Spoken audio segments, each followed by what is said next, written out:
Hey guys, welcome back to my channel. So let's look at another Stream API interview question. Calculate the average of all the numbers. So we have a list of integers given 1, 2, 3, 4, 5, and we need to calculate the average. So let's do this in Stream API. So as you understand that an average can be a fraction, so we are using double as the return type answer, and list dot stream dot map to double.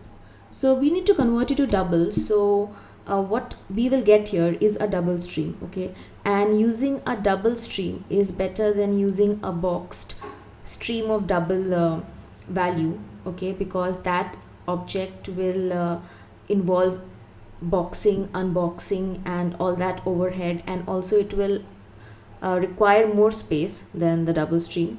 Like double stream is basically the primitives of double, and as you know that for arithmetic operations we always convert whatever object or the variable we have, sorry, the elements which we have into its primitives, and then we convert it back, okay. So we are kind of avoiding that here, and that is giving us like advantages like performance benefits, space benefits, and also when we are converting it into double stream we are getting many more functions such as calculating the average, sum, minimum, maximum, summary, statistics. We will look at that like when we come across them, and yeah, so these are some of the advantages that why we need to consider. And also one more thing, that map to double is used to extract the numerical value from an object. We will also come across that those kind of examples. So as of now, like for this particular question, we are converting the integer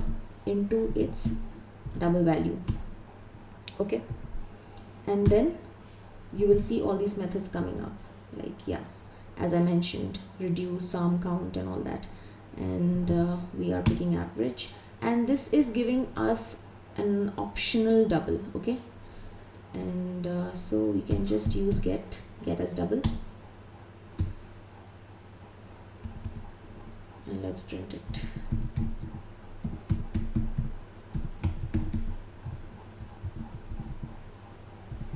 So we should see our average getting calculated. Yes, so this is a simple problem, but you should understand like how to do this, and also the concept that runs behind why we are using a particular function, that also should be understood. So hoping you understood this. Thank you so much for watching this, and let's catch up in the next video.